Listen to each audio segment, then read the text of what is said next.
ಸುಳ್ಳು ಸುದ್ದಿ ಮುಖಾಂತರ ನಮ್ಮ ಇಬ್ಬರ ಸಂಬಂಧ ಕೆಡಿಸಿ ಏನಾದ್ರು ಡಿ.ಕೆ. ಶಿವಕುಮಾರ್ ಅವ್ರನ್ನ ಒಲಿಸಿಕೊಳ್ಳುವಂತ ದುರಾಲೋಚನೆ ಇದೆ, ಅದು ನಿಮ್ಮ ಅಗ್ಲಗನ್ಸು ಅಂತ ಹೇಳಿದ್ದಾರೆ. ಅದು ಅವ್ರ ಅನುಭವದ ಮಾತು ಹೇಳಿದ್ದಾರೆ. ಇಸ್ ಎಕ್ಸ್ಪೀರಿಯನ್ಸ್ ಅಲ್ವಾ, ನನ್ನ ನೋಡಿದಾರಲ್ಲ ಅವರು. ಬೇರೆ ಪಾರ್ಟಿ ಇದ್ದಾಗೂ ನಾನು ನೋಡಿದ್ದಾರೆ, ನಮ್ಮ ಪಾರ್ಟಿಗೆ ಬಂದ ಮೇಲೂ ನೋಡಿದ್ದಾರೆ, ನನ್ನ ಹತ್ರದಿಂದ ನೋಡಿದಾರಲ್ಲ ಅವರು. ಸರ್, ಚುನಾವಣೆಗೆ ಮುಂಚಿತವಾಗಿ ಸರ್ ಹೇಳಿ, ಬಿಜೆಪಿ ಜೆಡಿಎಸ್ ಅವರು ನಿಮ್ಮನ್ನ ಒಲಿಸಿಕೊಳ್ಳುವಂತಹ ಪ್ರಯತ್ನಗಳಾಗಿರೋದೇನಾದ್ರೂ ಅದು ಯಾವ್ದಾದ್ರು ಸಂದರ್ಭದಲ್ಲಿ ಸ್ಟೋರಿ ಬರೀತೀನಲ್ಲ. ಸರ್, ಅದು ಆ ದಿನಗಳು ಬಿಟ್ಟು ಸರ್, ನಿಮ್ಮನ್ನ ಅರೆಸ್ಟ್ ಮಾಡಿದ್ದು ಜೈಲಿಗೆ ಆ ದಿನಗಳು ಬಿಟ್ಟು ಆಮೇಲೆ ಏನಾದ್ರು ಅಂತ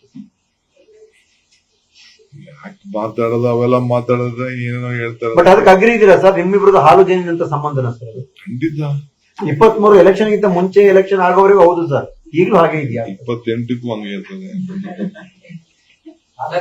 ಕೆಲವು ಶಾಸಕರು ಮಾತಾಡೋದು ನೋಡಿದ್ರೆ ಸರ್, ಅದೊಂಥರ ಬೇವು ಬೆಲ್ಲದ ರೀತಿ ಇದೆ. ಯಾವ ಶಾಸಕನು ನನಗೆ ರಿಕ್ವೆಸ್ಟ್ ಮಾಡ್ತೀನಿ, ನನಗೇನಾದ್ರು ಶಾಸಕರು ಒಳ್ಳೇದಾಗ್ಬೇಕು ಅನ್ನೋದು ಆಸೆ ಇದ್ರೆ ನೀವೆಲ್ಲ ಸುಮ್ಮನೆ.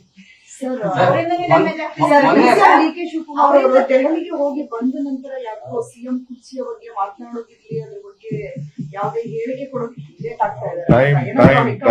Time will answer. ಕಾಲ ಉತ್ತರ ಕೊಡ್ತದೆ, ನಿರ್ಣಯ ಮಾಡ್ತದೆ. ಮೊನ್ನೆ ಏನೋ ಮಲ್ಲಿಕಾರ್ಜುನ್ ಖರ್ಗೆ ಅವರು ಮತ್ತೆ ರಾಹುಲ್ ಗಾಂಧಿ ಅವರು ಜೊತೆಗೆ ವೇಣುಗೋಪಾಲ್ ಅವರು ಚರ್ಚೆ ಮಾಡಿದ್ದಾರೆ ಅನ್ನೋ ಸುದ್ದಿ ಹರಿದಾಡ್ತಾ ಇದೆ ದೆಹಲಿ ಮಟ್ಟದಲ್ಲಿ. ಇದೇ ವಿಚಾರವಾಗಿ ಚರ್ಚೆ ಮಾಡಿದ್ದಾರೆ. ನನಗೆ ಗೊತ್ತಿಲ್ಲ, ಯಾರಿಗೂ ಮಾತಾಡಕ್ ಹೋಗಿಲ್ಲ, ಕೇಳಕ್ ಹೋಗಿಲ್ಲ. ಕೆಪಿಸಿಸಿ ಅಧ್ಯಕ್ಷರಾಗಿ 6 ವರ್ಷ ಆಗಿದೆ, 10ನೇ ತಾರೀಕು 10ನೇ ತಾರೀಕು 6ನೇ ತಾರೀಕು ಬಜೆಟ್, 6ನೇ ತಾರೀಕು 10ಕ್ಕೆ ಅಲ್ಲ ಸರ್, ದಿನ 10ಕ್ಕೆ. ಬಟ್ ನಿಮ್ಗೆ ಮಾರ್ಚ್ 6ಕ್ಕೆ ಸರ್, ಕರೆಕ್ಟ್ 6 ವರ್ಷ 10ಕ್ಕೆ MLC-ಗಳಿಗೆ MLA-ಗಳಿಗೆಲ್ಲ ಕರೀತೀವಿ.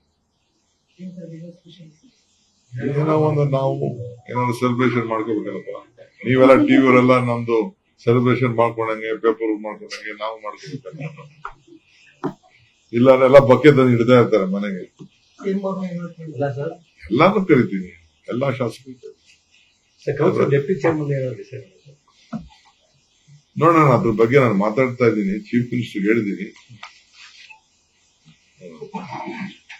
ಪಿಸಿಸಿ ವಿಚಾರದಲ್ಲಿ ಪರಮೇಶ್ವರ್ ಅವರು ರೆಕಾರ್ಡ್ ಬ್ರೇಕ್ ಮಾಡ್ತೀರಾ ಸರ್? ತಾವು 7ನೇ ವರ್ಷದ ನಂತರ ಮುಂದುವರ್ತೀರಾ ಸರ್? ಈಗ 6ನೇ ವರ್ಷ ದಾಖಲೆ ಆಯಿತು, 7ನೇ ವರ್ಷ ಕಂಟಿನ್ಯೂ ಆಗ್ತೀರಾ ಸರ್? ಇಂದ ಪರ್ಮಿಷನ್ ಕ್ಲೋಸ್ ಆಯಿತು, ಕೆಪಿಸಿಸಿ ಅಧ್ಯಕ್ಷರಾಗಿ 8 ವರ್ಷ ಹೇಳಿ ಎಲ್ಲರೂ ವಿಶ್ ಮಾಡ್ತಿದ್ದಾರೆ ಸರ್. 8 ವರ್ಷನೂ ಪೂರೈಸಿಲ್ಲ. New blood should come. ಹೊಸ ರಕ್ತ ಬರಬೇಕು, ಯಂಗ್ಸ್ಟರ್ಸ್ ಬರಬೇಕು, ಹೊಸ ಆಲೋಚನೆ ಇರಬೇಕು. ನಾವೆಲ್ಲ ನಾನು ಫಸ್ಟ್ ಟರ್ಮ್ MLA ಮಂತ್ರಿ ಅದು ನಾವೆಲ್ಲ, ನಾನು, ಪರಮೇಶ್ವರು, HK ಪಾಟೀಲ್, ರಾಮಲಿಂಗಾರೆಡ್ಡಿ, ನಾವೆಲ್ಲ ಎಲ್ಲ ಆಯ್ತು. ನಮ್ದೆಲ್ಲ ಟರ್ಮ್ ಮುಗಿದೋಯ್ತು. ನಾವೆಲ್ಲ ಸೀನಿಯರ್ ಸಿಟಿಸನ್ ಆಗ್ಬಿಟ್ಟಿದೀವಿ. ಹೊಸದು ಬರ್ಲಿ ಸರ್. ಹೊಸ ಬ್ಲಡ್ಗೆ ಅವಕಾಶ ಕೊಡಕ್ಕೆ ನೀವ್ ಹೇಳ್ಬೇಕು ಸರ್. ನೀವ್ ಇದ್ರೆ ಮತ್ತೊಂದ್ ಕಡೆ ಕೂರಕ್ಕೆ ಚೇರ್ ಇಲ್ಲವಲ್ಲ ಸರ್? ನೋಡಪ್ಪ, ನನ್ನ ಅಭಿಪ್ರಾಯ ತಿಳಿಸಿದ್ದೀನಿ. ಪಾಪ ಹೊಸಬರು ಕೇಳೋರು, ಈಗ ಫಸ್ಟ್ ಟೈಮ್ ಎಷ್ಟೋ ಜನ ನಾವೆಲ್ಲ ಆಗಿಲ್ವೇ, ಹಂಗ ಆಸೆ ಇರ್ತದೆ. ಅವ್ರ ಆಸೆ ತಪ್ಪು ಅಂತ ಹೇಳಕ್ ಆಗ್ತದ? ಪಕ್ಷ ಮತ್ತೆ ಸರ್ಕಾರದಲ್ಲಿ ಹೊಸ ಬ್ಲಡ್ ಬರ್ಬೇಕು ಅಂತಾರ. ಪಕ್ಷ ಮತ್ತೆ ಸರ್ಕಾರ ಎರಡರಲ್ಲೂ ಖಂಡಿತ. ನಾನು ಅಷ್ಟೇ, ಸಾಕು ನಂಗೆ 6 ವರ್ಷ. ಬೇರೆಯವ್ರು ಮಾಡ್ಬೇಕಲ್ಲ ಪಾಪ. ಯಾಕೋ ಡಿ.ಕೆ. ಶಿವಕುಮಾರ್ ಅವರು ಯೋಗಿ ತರ ನೋಡಯ್ಯ, ನಾನು ಸ್ಟ್ರೀಟ್ ಫೈಟರ್. ನಾನು ಬರೀ ಇದನ್ನ ಬಸ್ನ ₹3 ಕೊಡ್ಬೇಕು ಅಂತ ಹೇಳಿದ ತಕ್ಷಣ, 3 ಸತಿ ಕೊಡ್ಬೇಕು ಅಂದ ತಕ್ಷಣ ವಿತಿನ್ 1 ಮಿನಿಟ್ ನಾನು ₹1 ಕೋಟಿ ಚೆಕ್ ಕೊಟ್ಟವ್ರು. ಚೆಕ್ ಕೊಟ್ಬಿಟ್ಟು ಹೋಗಿ ಬಸ್ ಸ್ಟ್ಯಾಂಡ್ ಅಲ್ಲಿ ಕೂತ್ಕೊಂಡು ಸಾಯಂಕಾಲ ಇಡೀ ದೇಶದಲ್ಲೇ ಒಂದು ದೊಡ್ಡ ಸಂದೇಶ ಚಾಲನ ಮಾಡಿ ರೈಲ್ ದುಡ್ಡನ್ನು ಕಡಿಮೆ ಮಾಡಿಸಿ ಬಸ್ನು ಫ್ರೀ ಮಾಡ್ತಾನೆ.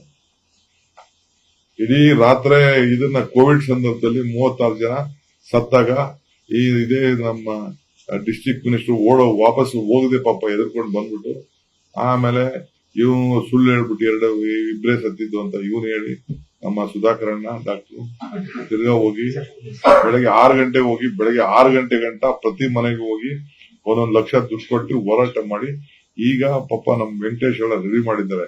ನಾನೇ ಬಂದು ಚೆಕ್ ಕೊಡ್ತೀನಿ ಸುಮ್ಮನೆ ಅಂತ ಹೇಳಿದೀನಿ ಎಲ್ಲರಿಗೂ. ಅವ್ರಿಗೆಲ್ಲ ಕೆಲಸ ಕೊಡ್ತಾ ಇದೀನಿ. ಸೊ ಹಂಗೆ ಅಸೆಂಬ್ಲಿಲಿ ಏನು ಮಾತಾಡಿದೀನಿ ಆ ವಿಚಾರದಲ್ಲಿ ನನ್ಗೆ ಗೊತ್ತಿದೆ. ಹಂಗೆ ನಾವೆಲ್ಲ ಹೋರಾಟ ಮಾಡ್ಕೊಂಡು ಬಂದಿರೋರು. I know how to fight, not for power. My fight is not with in the party, I will fight outside the party. ನನಗೇನು ಅವಶ್ಯಕತೆ ಇಲ್ಲ. ಯಾರು ನಾ ಸುಮ್ಮನೆ ಇದ್ಬಿಟ್ಟಿದೀನಿ ಅಂತ ತಿಳ್ಕೊಂಡಿದ್ರೆ ಅದು ಅವ್ರಿಗೆ ಬಿಟ್ಟಿದ್ದು.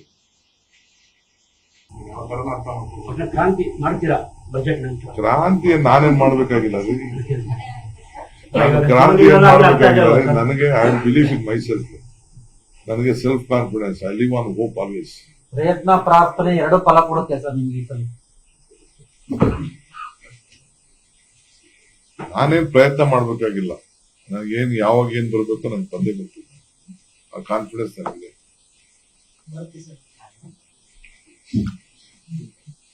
ಸದ್ಯದಲ್ಲೇ ನಿಮ್ಮನ್ನು ಭೇಟಿ ಮಾಡ್ತೀನಿ ಅನ್ನೋದು. ಸರ್, ನೀವು ಈ ಪಕ್ಷದ ಕಾರ್ಯಕರ್ತರು ಮುಖಂಡರ ಬಗ್ಗೆ ತುಂಬಾ ಮಾತಾಡ್ತೀರಿ. ಅಂದ್ರೆ ಅವರ ಶ್ರಮದಿಂದ ನಾವು ಅಧಿಕಾರಕ್ಕೆ ಬಂದಿದ್ದೀವಿ ಅಂತ. ಈಗ ಒಂದು ಹಂತದಲ್ಲಿ ಬೋರ್ಡ್ ಅಂಡ್ ಕಾರ್ಪೊರೇಷನ್ಸ್, ಬೇರೆ ಬೇರೆ ಪ್ರಾಧಿಕಾರಗಳು ಇಂಥವೆಲ್ಲ 2 ವರ್ಷ ಎಲ್ಲ ಮಾಡಿದೀವ್ರಿ. ಬೇರೆಯವ್ರಿಗೆ ಬರ್ತದೆ ಅಂತ ಅವಕಾಶ ಇತ್ತು. ಆಗ ನೋಡಿದ್ರೆ ಅದೇ ಕಂಟಿನ್ಯೂ ಆಗ್ತಾ ಇದೆ ಸರ್. ಕೆಲವು ಎಕ್ಸ್ಟೆಂಡ್ ಆಗಿತ್ತು. ನಾನೇ ತಿರ್ಗಾ ಚೀಫ್ ಮಿನಿಸ್ಟರ್ ಹೇಳಿ ಕೆಲವು ಜಿಲ್ಲಾ ಕಾಂಗ್ರೆಸ್ ಅಧ್ಯಕ್ಷಗಳು, ಕೆಲವು ಪದಾಧಿಕಾರಿಗಳು ಟೈಮ್ ಕ್ಲೋಸ್ ಆಗಿತ್ತು. ಕೆಲವು ಇಶ್ಯೂಸ್ ಇದಾಗಿ ಬಜೆಟ್ ಮುಗಿಯೋವರೆಗೂ, ಆಮೇಲೆ 2 ವರ್ಷ ಆಗಿದ್ದು ಕೂಡ ನಾನೇ ಫರ್ದರ್ ಆರ್ಡರ್ ಅಂತ ಎಕ್ಸ್ಟೆನ್ಷನ್ ಮಾಡಿಸ್ತೇನೆ. ಚೀಫ್ ಮಿನಿಸ್ಟರ್ ನಾನೇ ಹೇಳ್ಬಿಟ್ಟು ಎಲ್ಲರಿಗೂ ಕೂಡ ಇರ್ಲಿ ಪಾಪ. ಆಮೇಲೆ ನಾವು ಕೂತ್ಕೊಂಡು ಮಾತಾಡ್ಬಿಟ್ಟು ಆಮೇಲೆ ಹೊಸಬ್ರು ಕೊಡ್ತೀವಿ.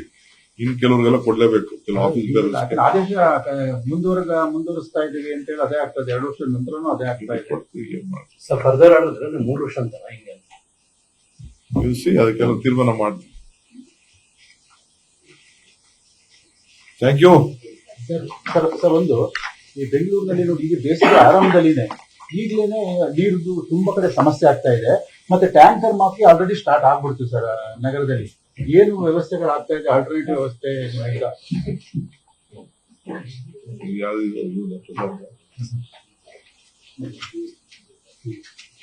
ಡೋಂಟ್ ವರಿ, ಮೊನ್ನೆ ತಾನೇ ಕ್ಯಾಬಿನೆಟ್ ಅಲ್ಲಿ ತೀರ್ಮಾನ ಮಾಡಿದೀವಲ್ಲ, 6 ಸ್ಟೇಜ್. ಈ ವಾಟರ್ ಪ್ರಾಬ್ಲಮ್ ತಕ್ಷಣಕ್ಕೆ ಇಂಪ್ಲಿಮೆಂಟ್ ಮಾಡೋದನ್ನ ಟೈಮ್ ಬೇಕಲ್ಲ ಸರ್. ಅಲ್ಲಲ್ಲ, ಇದು ವಾಟರ್ ಪ್ರಾಬ್ಲಮ್ ಸದ್ಯಕ್ಕೆ ಪ್ರಿಪರೇಷನ್ ಇದೆ ನಮ್ಗೆ. ಹೋದ್ ಸತಿ ಎಲ್ಲ ಬಂದಷ್ಟು ತೊಂದ್ರೆ ಆಗಲ್ಲ. ಎಲೆಕ್ಷನ್ ವರ್ಷ ಆಯ್ತಲ್ಲ, ಆತರ ಈ ಬಾರಿ ಇನ್ನೂ ಜಾಸ್ತಿ ಆಗುತ್ತೆ ಉಷ್ಣತೆ, ತೀವ್ರತೆ ಆಗುತ್ತೆ ಅಂತ. ನೀರು ಕೆಲವು ಕಡೆ ನೀರಿನ ಅವೈಲಬಿಲಿಟಿ ಹಿಂದಿನ ವರ್ಷಕ್ಕಿಂತ ಚೆನ್ನಾಗಿದೆ. ನೋಡಪ್ಪ, ನಮ್ಮ ಕಾವೇರಿ ಬೇಸಿನಲ್ಲಿ ಏನ್ ಬೇಕೋ ಇದೆ. ಸೆಂಟ್ರಲ್ ಗವರ್ಮೆಂಟ್ ಇಂದಾನು ಕೂಡ ಇನ್ನೊಂದು ಏನೋ ತೀರ್ಮಾನ ಬರ್ತಾ ಇದೆ. ಈಗ ನಾನು ಅದು ಅಫಿಷಿಯಲ್ ನಂಗೆ ನೋಟಿಫಿಕೇಶನ್ ಬರ್ಲಿ ಅಂತ ಕಾಯ್ತಾ ಇದ್ದೀನಿ. ನಾನು ಅದನ್ನು ನಿಮಗೆ ನ್ಯೂಸ್ ಅಲ್ಲಿ ಹೇಳ್ತಿದ್ದೇನೆ.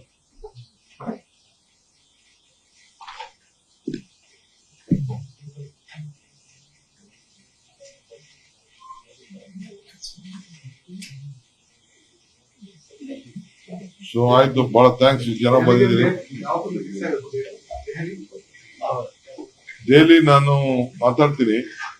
ನಾನು ಲಾ ಮಿನಿಸ್ಟ್ರು, ಸಿಎಂಗೂ ಕೇಳ್ತೀನಿ. ಅಸೆಂಬ್ಲಿ ಬೇರೆ ನಡೀತಾಗ್ತದೆ. ಅವ್ನು 3-4 ಜನ ಮಿನಿಸ್ಟರ್ಸ್ ಹೋಗ್ಬೇಕಾಗ್ತದೆ.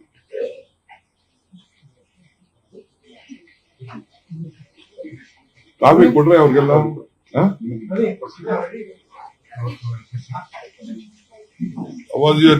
ದಿಸ್ ಒನ್ ಹೆಡ್ಲೈನರ್ ಬಂತ ಪೇಪರ್ ಅಲ್ಲ, ನ್ಯೂಸ್ ಇನ್ನ ಬಂದಿಲ್ವಾ? ನಿರ್ಭೀತ, ನಿಷ್ಪಕ್ಷಪಾತ, ವಿಶ್ವಾಸಾರ್ಹ ಸುದ್ದಿಗಳಿಗೆ ಮತ್ತೊಂದು ಹೆಸರಾಗಿರುವಂತ ನ್ಯೂಸ್ 18 ಕನ್ನಡ ಈಗ ಆಪ್ನಲ್ಲೂ ಲಭ್ಯವಿದೆ. ದಯವಿಟ್ಟು ಇಲ್ಲಿರುವಂತ QR ಕೋಡ್ ಸ್ಕ್ಯಾನ್ ಮಾಡಿಕೊಂಡು ಆಪ್ ಡೌನ್ಲೋಡ್ ಮಾಡೋದಕ್ಕೆ ಮರಿಬೇಡಿ. ನಿಮ್ಮ ಬೆಂಬಲ ಹೀಗೆ ಸದಾ ನಮ್ಮೊಂದಿಗಿರಲಿ. ಧನ್ಯವಾದ.